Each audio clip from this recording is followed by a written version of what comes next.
Hello, good afternoon, and good evening, ladies and gentlemen. My name is Priyanka, and I'm the South Asia in-country representative for University of Missouri St. Louis.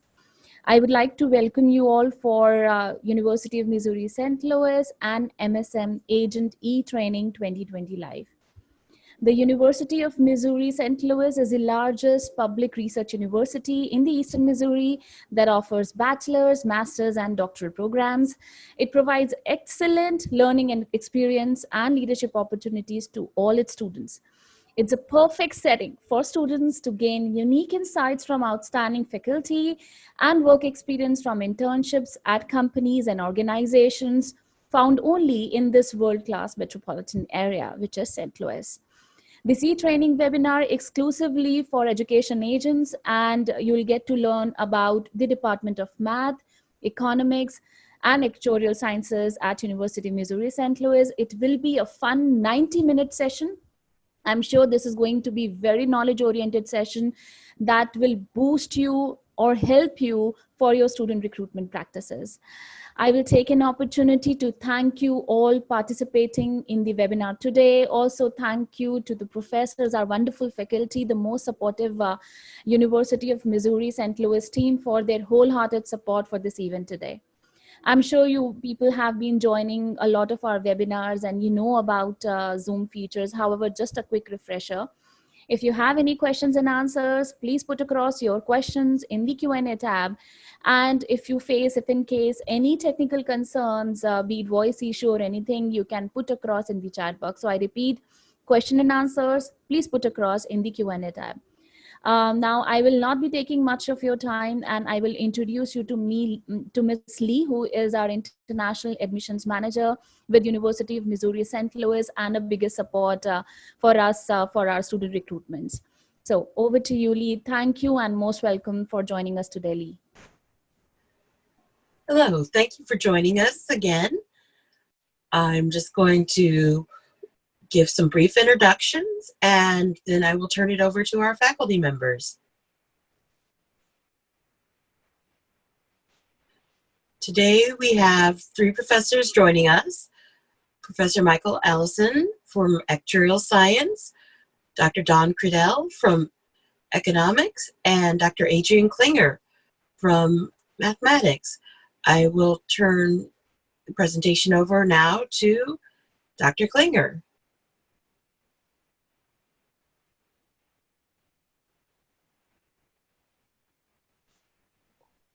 Thank you, Lee. Can everyone hear me? Yes. Thank you for the introduction. I'm glad to participate in this event and present a couple of things about my department. To reintroduce myself, my name is Adrian Klinger. I'm an associate professor in the Mathematics and Statistics department. So let me say a couple of words about our department and what degrees do we offer and what opportunities we offer to potential students. So first of all, if everyone can see the slides, basically everything I'm going to say can be easily accessed at our website, which is www.umsl.edu mathstats. Our department has recently separated from computer science. We used to be a department in mathematics and computer science, but both sides kind of have grown. The computer science has grown a lot, so it was decided to have two separate departments.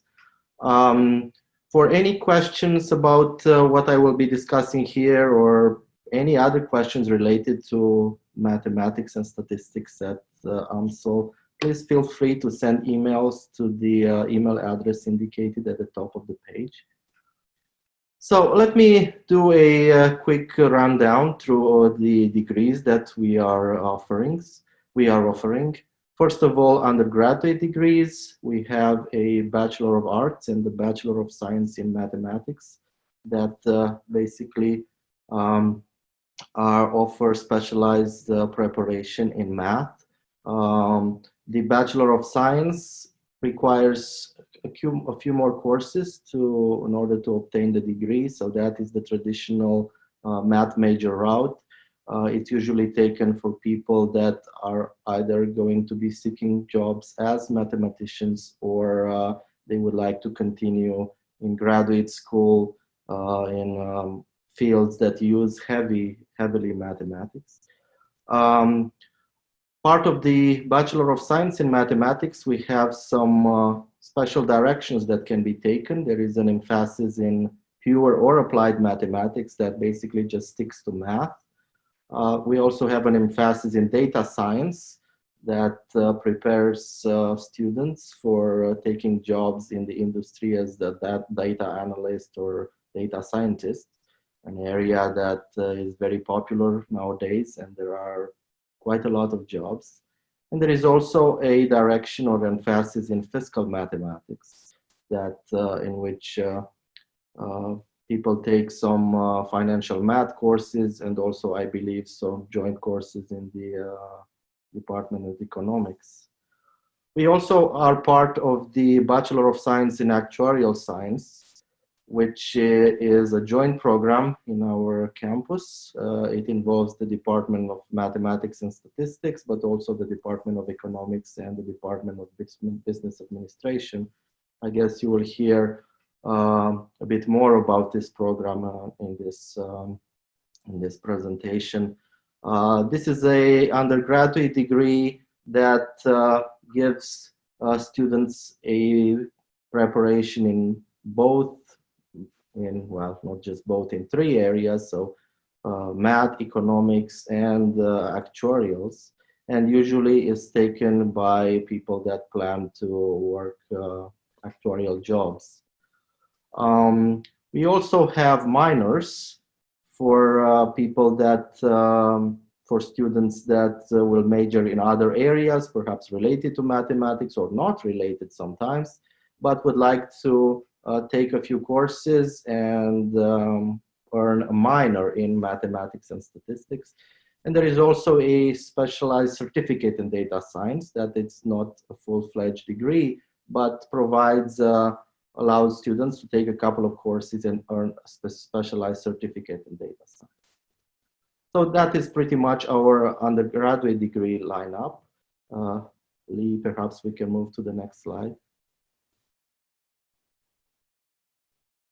In terms of graduate degrees, first we have an integrated 2+3 bachelor's and master dual degree, where math majors can start earning graduate work credit early. This is a route that is usually taken by math majors that have decided to continue to master or sometimes PhD. So an undergraduate math majors can apply early to a master program and start taking classes that will count towards their masters while they are still finishing their junior or senior year. So this is kind of an accelerated dual degree. It involves both the undergraduate Bachelor of Science or Bachelor of Arts and the master degree. Then we have a traditional Master of Arts in Mathematics that again has two routes. One route is the emphasis in pure or applied mathematics that sticks to math, and the students will just have to cover math courses. The second route, which is the most popular nowadays, is the Master in Data Science, which we have started about 4 or 5 years ago and is fairly popular to this point. In this master degree, students have to take some standard math courses, some standard statistics courses, but also a few courses that are specialized to data science, in which they learn a statistical programming language like R or Python, and then they learn to basically apply statistics and data science methods for actual applications. And finally, we have a PhD program in mathematical and computational sciences. This is a joint program with computer science. In math, I think we have at this point 15 graduate students, and we tend to graduate perhaps 2 to 3, sometimes even more students a year. Students in this program usually enroll in statistics courses and write a statistic thesis, or they do thesis in applied math. This is at least what happened recently. Can we go to the next slide, please? So these were our degrees. Let me also say a little bit about scholarships and assistantships that we have. First of all, we have a few named scholarships that are usually aimed at undergraduate students. We have something called Alumni Scholarship, and the Left Memorial Scholarship, then Bulb's Scholarship in Mathematics, and finally the Joseph and Mary Vogel Scholarship in Mathematics.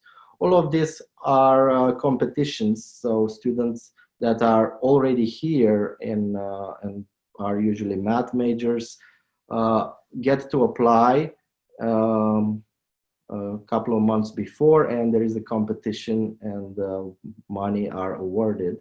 The money are usually going to paying for tuition, or sometimes there is a specified amount that is given.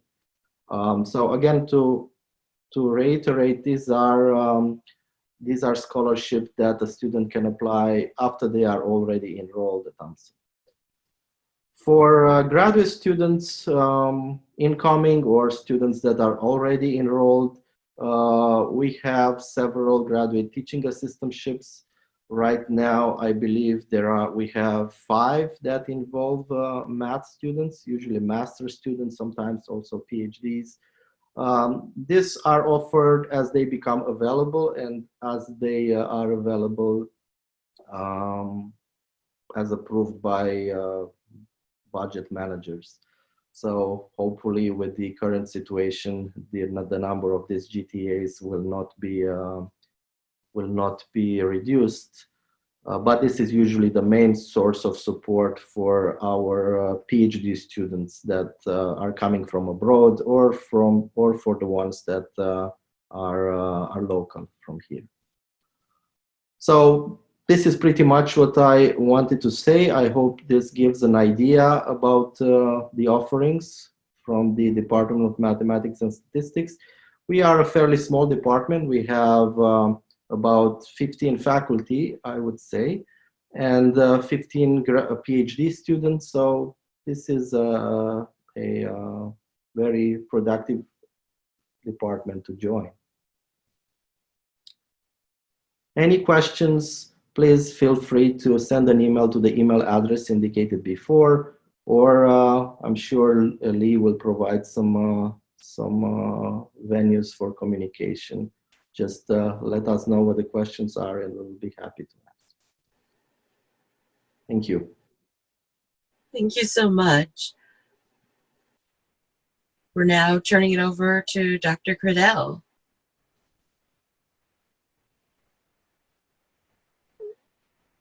I think I'm unmuted now. Can you hear me? Yes. Yes. Okay, go ahead and go. You can go ahead and go to the first slide then.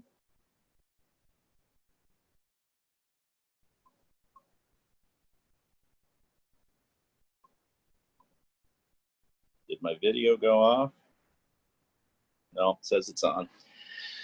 Okay, so I'll say some of the same things about economics that Dr. Klinger's just said about mathematics.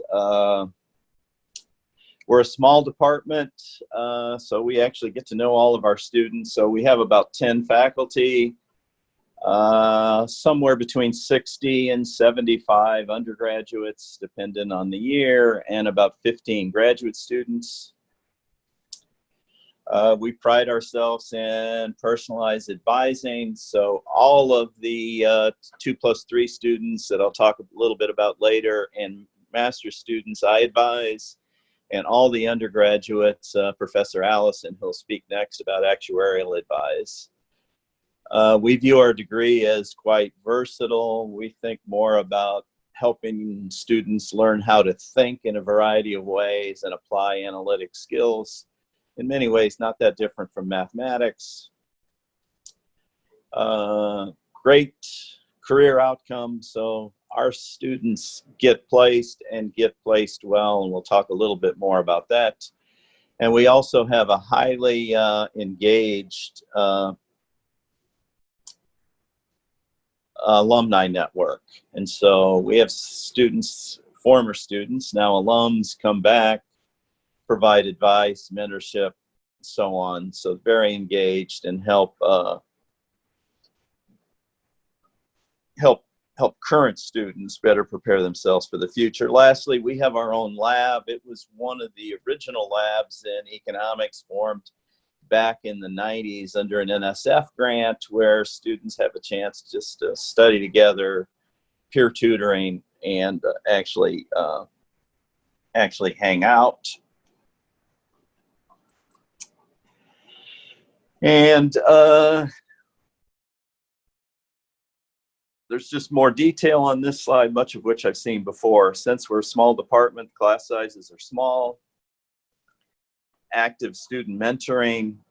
Our curriculum we view as challenging, which I guess from student perspective is good news and bad news. Good news when you're finished, maybe not such good news while you're working on it. And again, this notion of keeping active with alumni, I think, is good not only for the department in terms of what kinds of things should we be thinking about in terms of what will be useful to students getting jobs, but also for those students who are looking for mentorship and opportunities for employment later. So many of our students actually end up going to work for a place where we placed a student there before. So it's a very active pipeline. And then lastly, we view our strength as a department is in data analysis, applied econometrics. So we actually have 5 courses in econometrics that are regularly taught. Now, 3 of these are electives. The others are required, depending whether you're an undergraduate or a graduate. And then we also have several other related data analysis type courses, a couple that are mentioned down here at the bottom, business cycles and GIS, which is geospatial analysis. Next slide, please. Okay, in terms of degrees, again, much of this you've seen before. We have a BA or Bachelor of Arts, just a liberal arts option, which includes a little less math and a foreign language. Bachelor of Science, which is by far the most popular undergraduate degree we have, more analytic. Most of these students end up being placed in some sort of job where they have the word analyst in their title. We have a certificate in applied econometrics and data analysis, which we'll talk a little bit about later. A Master of Arts, which I advise. And then this dual degree where students can complete the BS and MA in 5 years by double counting a few courses. And then lastly, we're associated with this actuarial science, as was mentioned previously in mathematics section will be talked about a little bit more by Professor Allison in the next section. Next slide, please.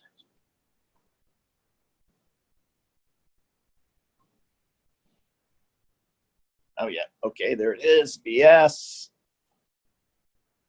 Okay, it's a very parsimonious degree, so we have very few required courses and required hours relative to other degrees, so it gives you plenty of time to study in other areas that you may have an interest, students may have an interest. So here are the required courses. There really aren't very many of them.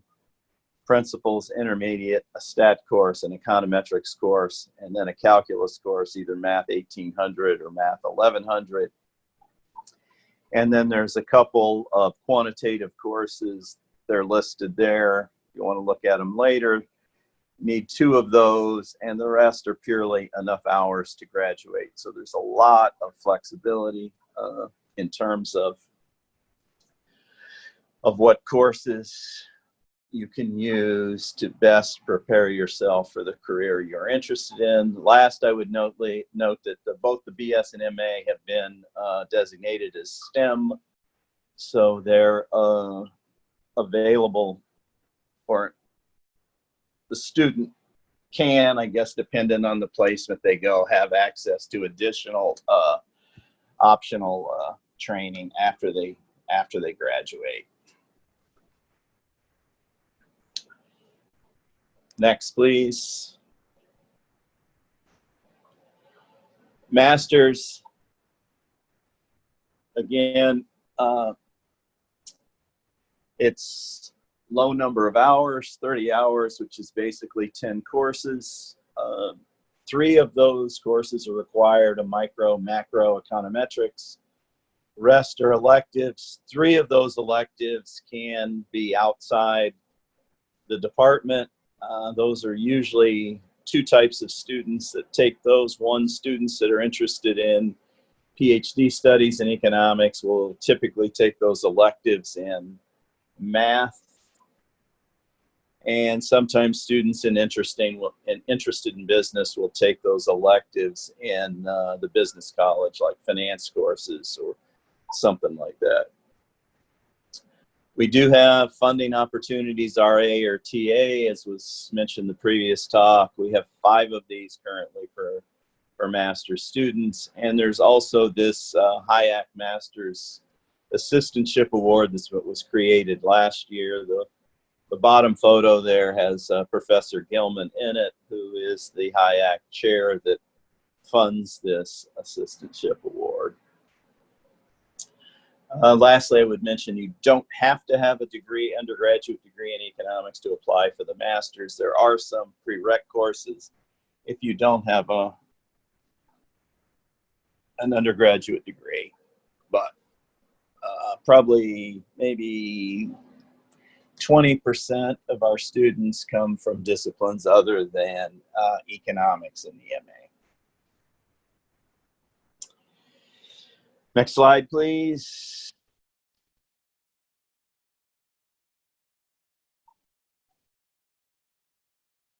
Okay, placements. We're quite proud of our placements, and these will be sprinkled throughout our website, so people that are interested in specific details can see it on our website. We've just given a sampling of titles here. We have a boatload of different former students working in something analyst, data analyst, research analyst, and so on, and then several other more common positions there to the right that don't have analysts. I would say 3/4 of our master's student end up doing some sort of analyst type work.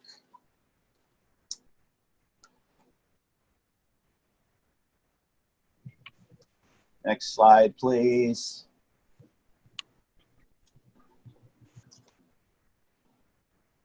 Specifically, right, we have a few companies here. Some of these may mean very little to international students. Others probably would. So some of the bigger ones, Amazon, AT&T, Boeing, Centene. So there's a link there to where places that our former students work. There's also a link there, top 13, that gives pay for various majors, and economics is among the top. And we've also had several students go on to other sorts of degrees. So we've had, I would say, 1 in 6, maybe 1 in 7 of our MA students go on to do PhD studies somewhere else. And we've also had a few students go on and do law degrees or MBAs after economics, and some of the schools are listed there. Next slide, please. Departmental scholarships. Again, you've seen something like this before in mathematics. So we have a handful of these. I guess there's 8 of them. A few were, I were funded by former faculty members like Levin, Clayton, Sorensen, Allen, and most of the others were funded by alumni. So obviously the alumni scholarship is funded that way, but the Thule, the Hahn, and the Suter are all alums. And the first Hahn Award winner is actually pictured there to the right with Marcella, who is the funding member of the scholarship. So fair number of scholarships for such a small department.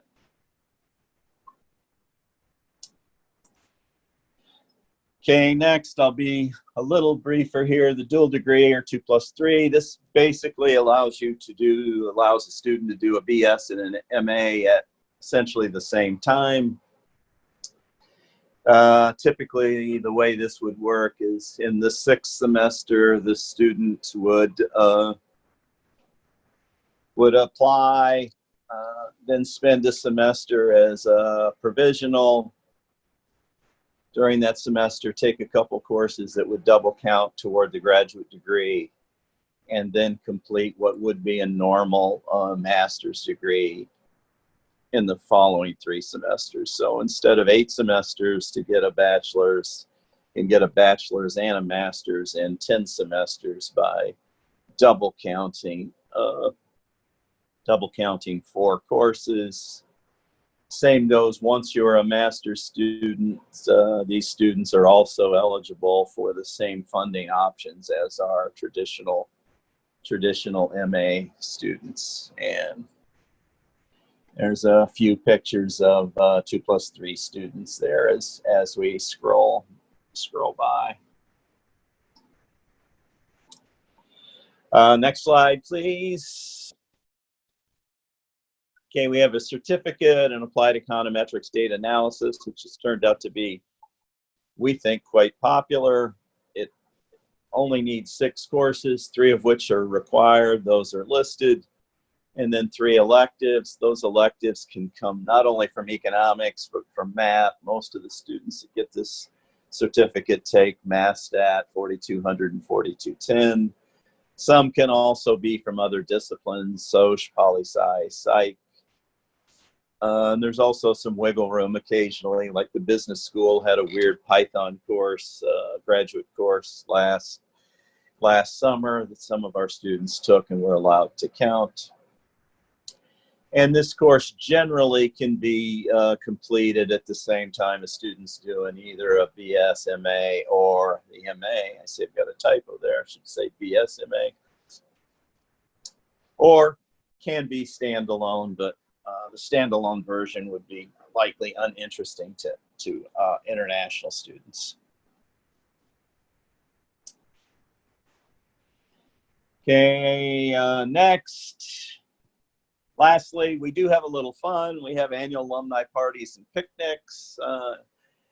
Even though we're called the dismal science, we like to think of ourselves as not all that dismal. And so we think these are a way for students to interact with alum and campus leaders. So in the bottom left, there's a picture of the provost of the university, who happens to also be a labor economist, so is involved in our meetings. So it's a small interactive department, and at least moderately fun as departments go. So that's all I have until the Q&A section.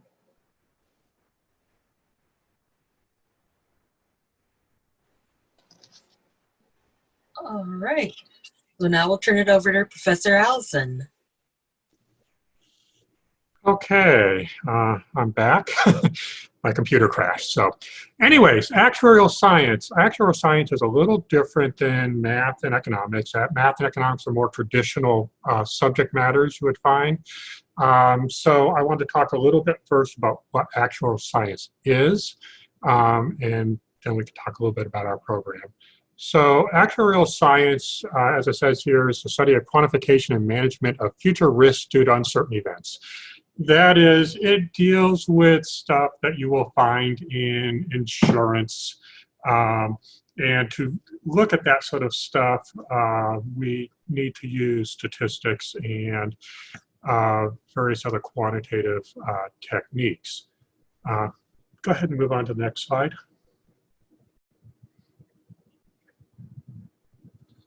Okay. Now, in the United States, to become an actuarialist, to become an associate of the Society of Actuaries, there are actually 12 requirements. Of those requirements, some of them are courses, some of them are actual.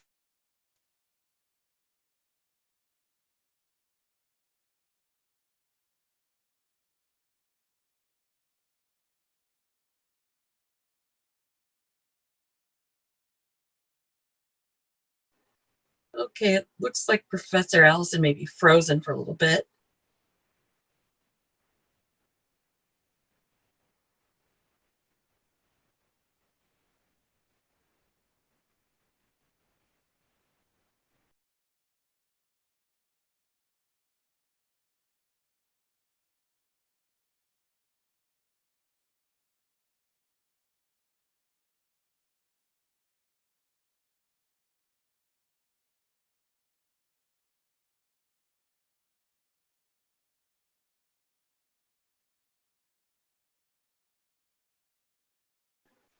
Okay, we're going to skip ahead and show a video while Professor Allison gets logged back in.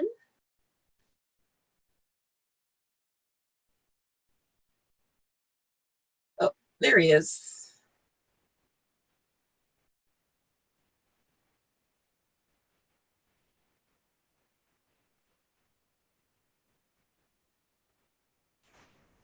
Okay, can I start? Can you hear me now? Yes. Okay, I'm sorry. My computer crashed, so I'm switching to my iPad here. Anyways, in the United States, to become an actuarialist, you have to complete 12 requirements. Some of those are courses, some are exams, some are professional work afterwards, after you get a job. Okay. In other countries, there are similar type requirements. And so the courses that are required that would be useful are fairly similar, but the actual requirements are going to vary a little bit. Okay, next slide.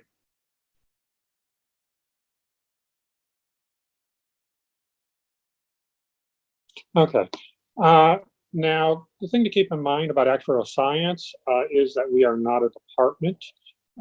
So we do offer a couple of different programs. One is the Bachelor of Science in Actuarial Science, and one's a certificate in Actuarial Studies. But this is an interdisciplinary program. And so it involves the Departments of Mathematics, the Department of Economics, and the College of Business. So there's not a department per se in these things. Now, the Bachelor of Science is a degree program, however, so you can get a degree in actuarial science. Some students instead decide to get a certificate in actuarial studies, so they'll get a degree in something else. It might be math, it might be economics, but it could be history, English, whatever. And they'll instead get a certificate in actuarial studies, which preps them for some of the requirements that I mentioned previously. Go ahead to the next slide. Okay, so in addition to the normal university requirements, the students who are getting a BS in actuarial science need to complete a 62-hour program in math, economics, and business. And these include a set of foundational math courses in calculus and statistics. And then within the math department, there'll be financial math courses and mathematical statistics courses. In the economics side of things, you will take introductory economics and some econometrics, which are, again, statistical type courses. And then finally, in the College of Business, you will generally take accounting and finance courses. These are set up to prepare students to take some of the actuarial exams and to complete the college course requirements needed to become an actuarialist in the United States. Go ahead.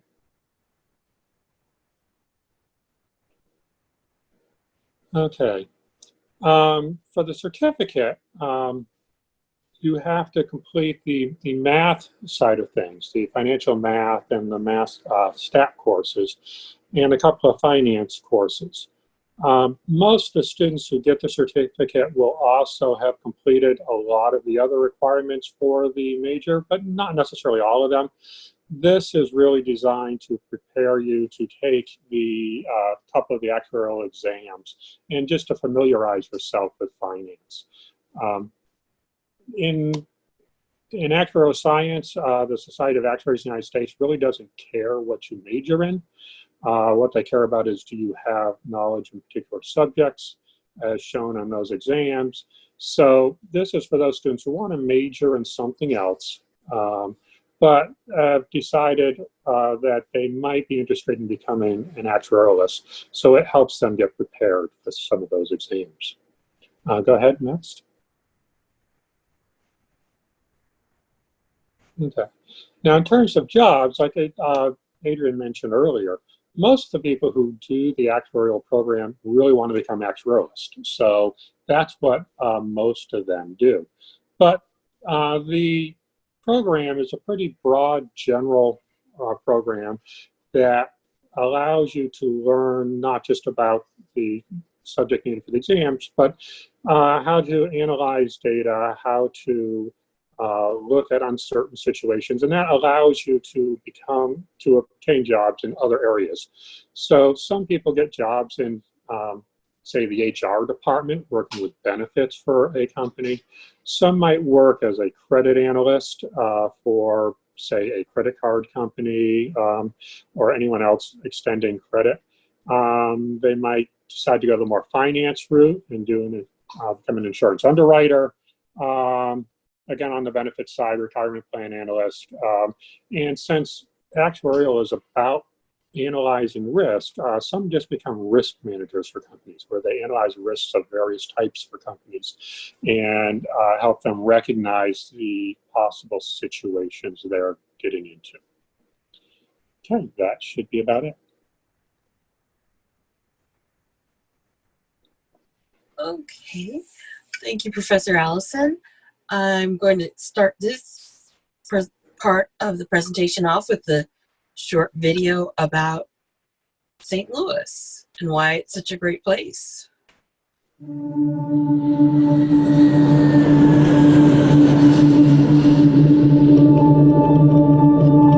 Every single day, some of the biggest thinkers and doers of the 21st century are making their way to one centrally located destination to discover their dreams and make their ideas take flight. Perhaps no other city in America captures the essence of discovery better than this dynamic hub of opportunity. Quickly becoming the epicenter of technology and innovation for the world's best and brightest minds. It's home to a thriving startup scene, not to mention the nearly 20 Fortune 1000 companies, giving graduates from some of the area.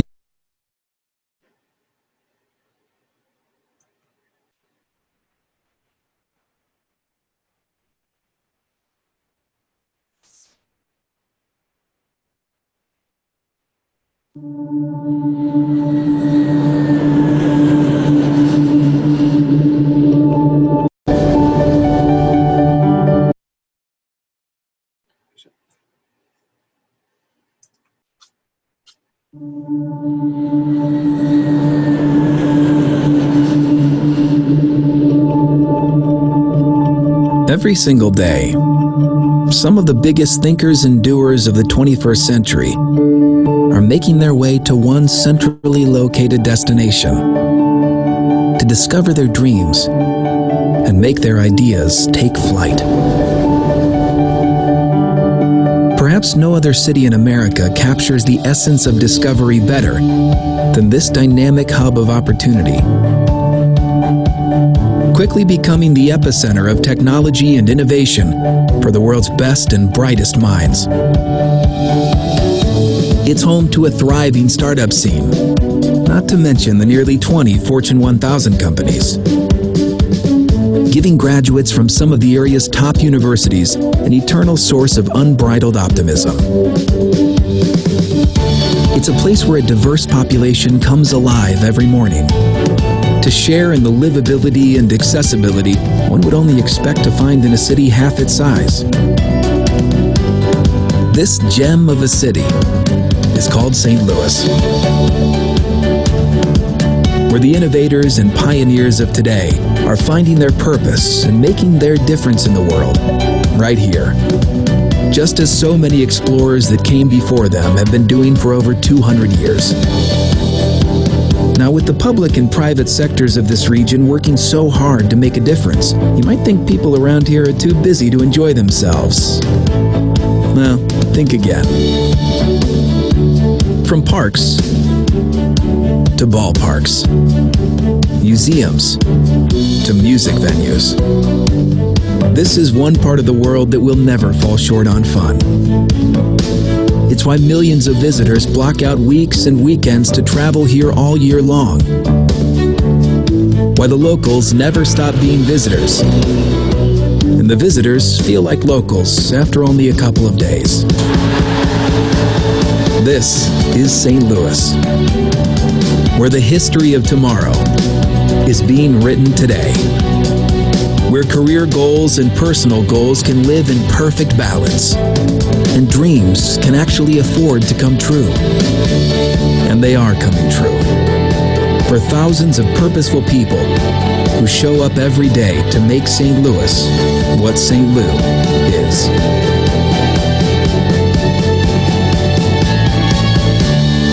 Always exploring.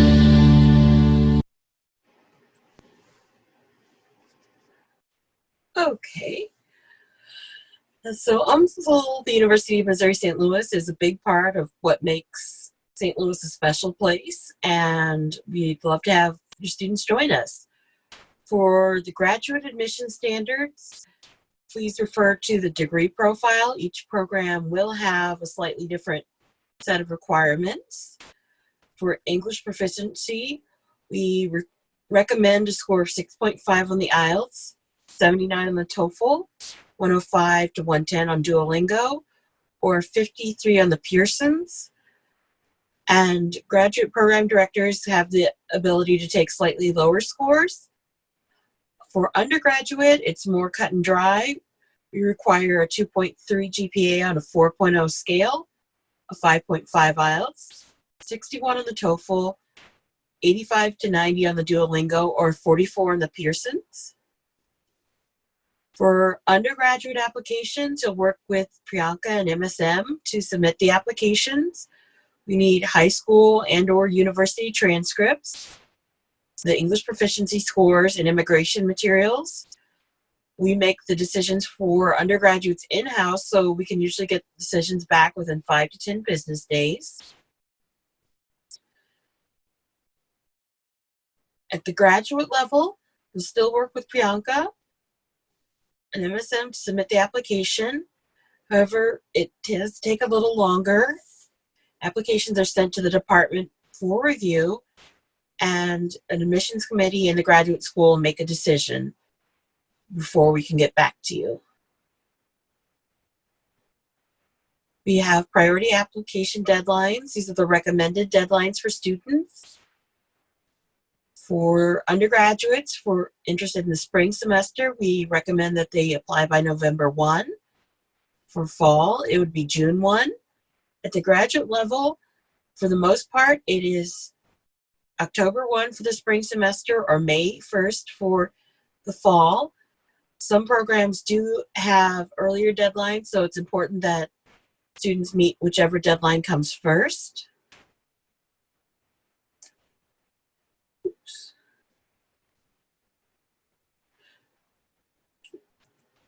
All right.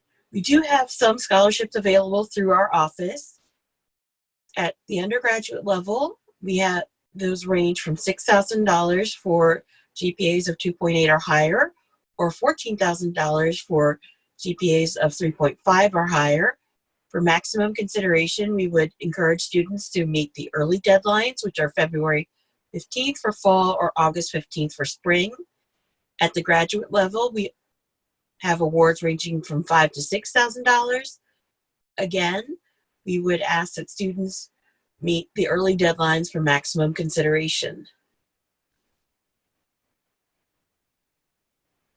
And that is it in terms of the admissions process. Thank you for joining us, and we'll turn it over for Q&A.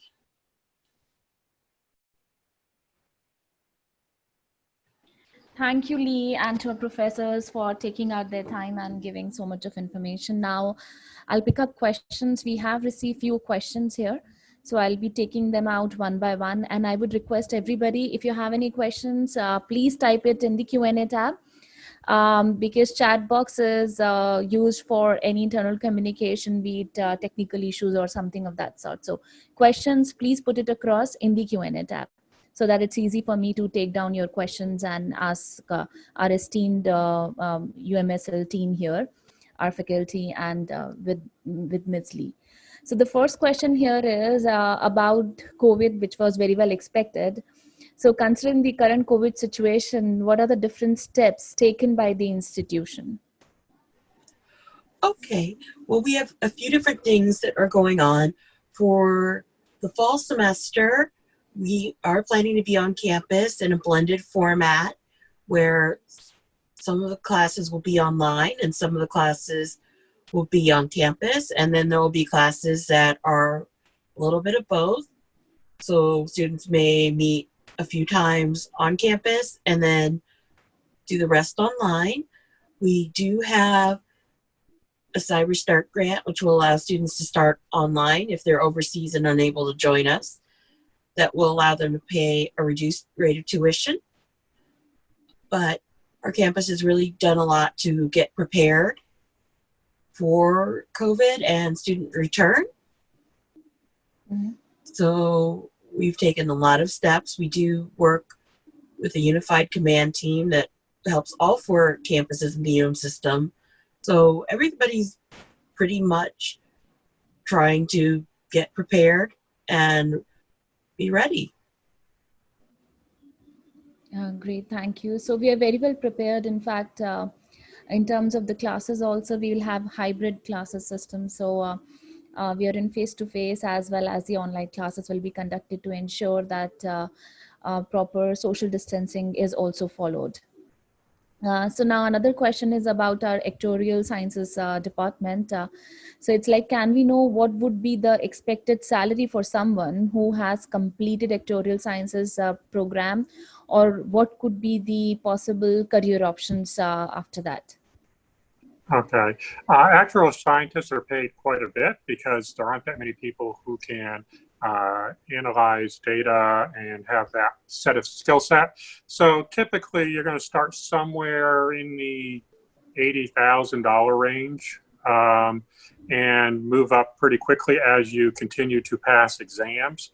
So what the company is looking for is for you to be able to show that you are progressing and understanding the skill set and continuing to pass exams and move towards being an associate. The other areas might pay sometimes a little bit less, but some people prefer to avoid the stress of all the actuarial exams. And so they may end up closer to the $50,000 to $70,000 range.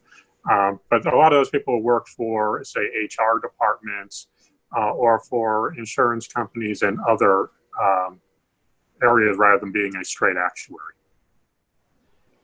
So it's a pretty high-paying job compared to most undergraduate degrees. Undoubtedly, Professor Allison. So now another question is about CPT and OPT. So the question is like, would the students receive OPT and CPT options for the international students? And if yes, then what are the different programs like out of these three? And what is going to be the duration of CPT and OPT in that case? Okay. Well, CPT does vary by program. It is, of course, tied to your degree program, and it has to be related to your degree program. So we do have an international student and scholar services team that's available to our students for all their immigration needs. So it's very difficult for us to project what is a blanket statement would be because it's very individualized, but those options do exist. For economics, the BS and the MA are both STEM fields, so they are eligible for the STEM extension at this time. Great, thank you so much. And the question is about the application fees. What is going to be the application fee for both UG and PG applicants? We will happily waive the application fee for students applying through MSM, so it is free. Great. So if you want to apply, then you can send across the application student ID to me. And the systems generally ask you to pay for the application fee. So I'll get that sorted for you so that you need not to pay the application fees, or you can send across the application documents to me so that I can process. So even paper application can work, or online as per your own choice and convenience. Now, another question is about teaching assistantship. So for this goes for all the three departments, whether we do have teaching assistantships available for our students.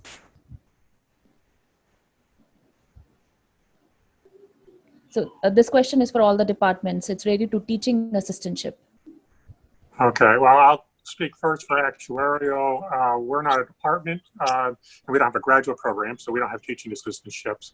I don't know if Don's still on. For economics, we do have a limited set of teaching assistantships we give out each year that come with, a stipend plus tuition waivers. I think I hear Don. You want to add anything, Don? Yeah, they're awarded annually, but if the student performs as expected, they'll be continued for the second year in the master's program. Okay. Thank you for that. And also, like many of the agents, they ask about the research options which are available for the international students. So if you can just let us know about the research opportunities for our students. Yeah, in terms of economics, there are both undergraduate and graduate opportunities on campus. There's a graduate research fair. There's an undergraduate research fair. So there's that option. We're also actively involved with sort of regional conferences. So like the Midwest Conference is typically St. Louis or Chicago, Kansas City, somewhere nearby. We frequently have had students, mostly graduate students there, present at that. We also do have some students that get research appointments within the department. Teaching assistants are more common, but there are a few research assistants. So for example, our department chair was working on a book, and for the last year, she's had one of our graduate students helping her with that book. So there are research opportunities, both graduate and undergraduate, in economics. Great. And if you can just know about the research opportunities or the internship opportunities for the students in different departments as well. Likewise, we do have internship program. So we have an internship course. It's mostly what's the best way to say this? It's not a program where we have 20 internships sitting there and we're looking for students to fill them. So typically these get created in one of two ways. One, I mentioned the alumni network before. We'll frequently have alums contact us and say, I need an intern for this next term to do this. So I would say we get maybe a couple of those a year. And then some of the others, the students through contacts of their own will find internships that they can get credit toward their degree for, independent of whether the internship actually pays. And in actuarial, it's more or less the same way. The students find internships on their own. They can get credit for it. But there are a large number of internships in the actuarial field. So oftentimes, if you have passed one of the exams, you can find internships in the field in various places. Great. Now, another question is again for economics. So the question goes like, economics is a STEM program. And what about the career options after the completion of the program? Okay, so I would say there's two kind of typical tracks. One would be students do our degree to do further studies. So it could be an MA student that wants a PhD somewhere. It could be an undergraduate that's thinking about doing like a law degree or something. So oftentimes, since economics is really a way to think, oftentimes it's kind of a gateway to other career options. Second, if you're really pursuing economics, again, a wide variety of career options, depends a little bit in terms of your field of study. So most of our students study in the data analysis econometrics area, so they'll typically end up in some sort of analyst job. And again, I tried to give a bunch of those titles in those previous slides. And so I would say price-wise, like an undergraduate BS student, probably going to get starting salaries 40 to 50, master's students 60 to 70, and those actually go up pretty quickly. So that one link that I showed gives you sort of average starting salary for econ, and then midpoint in career, high career. So it's actually a relatively well-paying discipline, especially those that do on the data econometric side, because they end up in something like data science or related field, which are really hot today throughout the world, but especially in the US right now. Thank you, Professor, for that and giving the answer in details, because this is what students and the agents want to know, that what is the average salary and what are the different career options. So hopefully we have been able to give the in detailed answers of your questions. So a few of the questions for admissions, and that is about the English test waiver for the Nigerian students. So if Lee, you can answer this question. Is there any English test waiver for our Nigerian students? Yeah, so we waive the TOEFL and IELTS for multiple countries in Africa. Some students may be asked to sit for an exam at orientation just to double check that they have the English proficiency needed to move on. But as of now, we do have a rather extensive list of countries that we do waive the TOEFL for, and Nigeria is among them. Great. And another question is about the tuition fee. What is the per annum tuition fee, be it for undergraduate or graduate students, or is there any deposit before the visa application? Okay. Right now, for both programs, we're hovering around the $40,000 per year mark for I-20s. At this point, that would mostly go towards tuition and fees, but then we do have to see funding for your living expenses and the mandatory health insurance program. We do not require an enrollment deposit. We do generally ask for a scholarship deposit. When a student receives a scholarship, we would ask for an enrollment deposit, but this requirement has been waived due to COVID. Great. Thank you for this, Lee. So this is our overall cost, which is inclusive of your tuition, room and boarding, meal, transport pass, your health insurance, and overall. So this is the I-20 fund show. So Lee, can you give, also brief on the scholarship options which are available for the students? And another question was also whether the scholarship is applicable for 1 year, and what about the further years? What is going to be the scholarship for further Oh, years? all right. So our scholarships available through our office are per year. So it would pay 1/2 in spring, 1/2 in fall. They're automatically renewable as long as the student maintains their GPA and F1 status. And our graduates have to register for 15 credit hours per semester. And then graduates would register for 9 in the fall, 9 in the spring. Great. Thank you for that, Lena. I think I'll take last question for this session today. That is about the transcripts. So does university require sealed academic transcripts by the applicant to be couriered to the university official? We would eventually. So students, when they apply, can submit unofficial documents.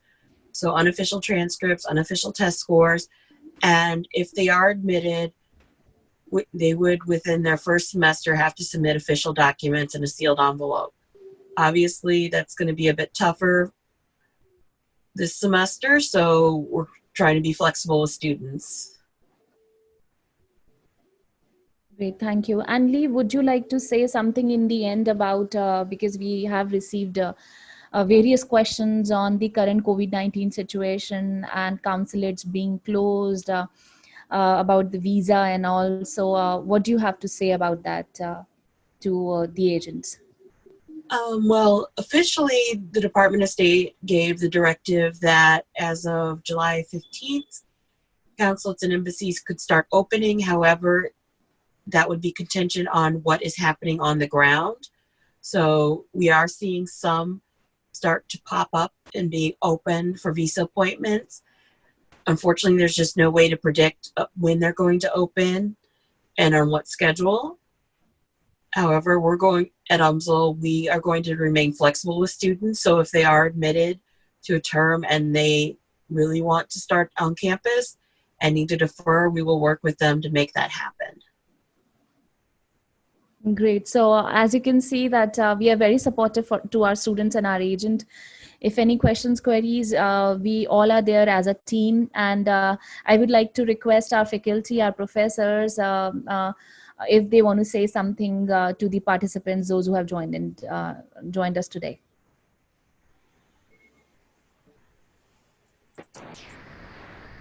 Yeah, I would just say if there's questions about economics, I would be happy to take them.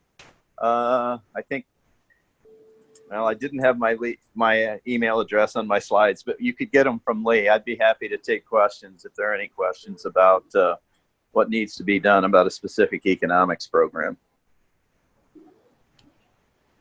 For mathematics, the email address is provided in the slide document, which I believe will be circulated. So everyone should feel free to send us emails. And maybe I should also say I didn't get to answer about the question about internships and career opportunities for math. Maybe I could add a couple of words about that. In math, we regularly we get requests for internships, usually in statistical consulting and data science. I'm aware of at least 2 internships in data science this summer, one at the Anheuser-Busch and the other one at the Washington University Medical School. Statistical consulting requests we get all year round. Emails that are coming from sometimes department in campus or outside companies that request students that have expertise in statistics, both at undergraduate level and the graduate level. In terms of career opportunities in math, usually is twofold. Our master students usually go to teaching for community colleges or other colleges in the United States. And then on the industry direction, recently almost everyone that has gotten either undergraduate degrees or graduate degrees with anything to do with data science were able not just to find jobs, but have lots of jobs to choose from. That's all I wanted to say. Thank you everyone for participating. Thank you. And Yeah. I was just going to say, if anyone has any questions about actuarial science, we can get you my email address. So feel free to email me. Thank you, Dr. Allison, Professor Allison. In fact, we just now received a question also about data science and all about mathematics department. And thank you, Dr. Klinger, for answering this question, because the moment you were talking about the career options of math, at the same moment that question popped up about what are the career options of maths. And everybody, data science is amongst very high in demand when it comes to our international students. If you have any questions and queries, I'm sure you will have a lot later on also after the webinar. I'm there, I'm available as your support. Most of you have my email ID. If in case you do not have, I'm putting across my email ID in the chat box. You can get in touch with me for any questions and queries. And Lee, would you like to say something to our attendees? Basically, I'm speaking now as an UMSL alum myself. UMSL is a wonderful university in the fact that whatever the student puts into their degree, they will get out of it. So even if you're in a class that maybe you're not the best in, as long as you are putting in the effort, the professor will be there to support you and help you make it, because we are really vested in student success.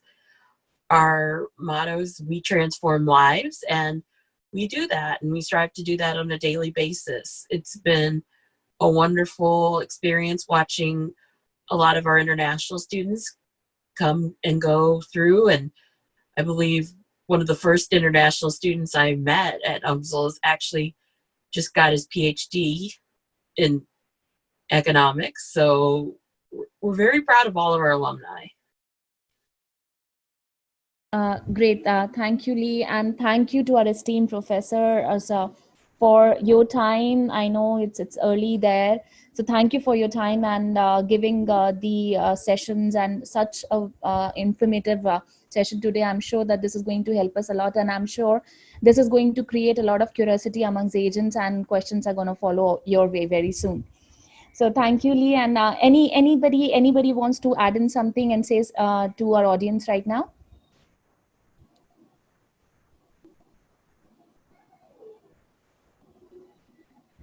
Anybody in the faculty, if they want to say something to our audience right now? Just thanks for joining, and I look forward to questions if you need any help. Same here. Thank you everyone for talking to us, and we look forward to your applications or to having you here as students. And also thank you here. So any questions, go ahead and contact us. Sure, definitely. I'm sure people are going to contact you with the questions and questions to be answered. We have our global office, and I am also there as a support for all your help, whatever is needed. I would say University of Missouri St. Louis is a top 6% institution. And if we talk about St. Louis as a location, it is answer for all the student queries. In terms of cost, we are very economical. We are a metropolitan area, there are a lot of work options for our students as per the St. Louis Mosaic project. There are a lot of startups which are coming over, and so many things to offer you. If we particularly talk about our Indian students, we have grocery stores, we have Hindu temple, we have Gurdwara, different temples for you to worship. We are a big fan of cricket, so we have cricket leagues, and then we also have movies, our Indian movies which are being played in St. Louis. There are regular 14 shows. So you will not be missing out on your, I would say, roots when you are there in St. Louis. We also do celebrate all the biggest festivals, be it Holi, Diwali, all the biggest festivals are also being celebrated, which you can really enjoy. And student life is something which we miss throughout our life. So you will not be missing out on your student life if you are going to guide University of Missouri to your students. So thank you all. Thank you for your time. Thank you to our esteemed faculty and Lee for taking out your time. And in the end, I would say, please take care of yourself. And if you want to know what all different sort of webinars are on the way, what all events M Square is conducting, so you can go to our website, which is msquaremedia.com. Also, you can follow our YouTube channel, wherein we keep on posting our regular webinars, which we do conduct. So that is with the name of M Square Media. You can subscribe to our YouTube channel as well. So we'll take your leave now. Thank you all for your time. Thank you, our faculty and Lee as well. Bye-bye.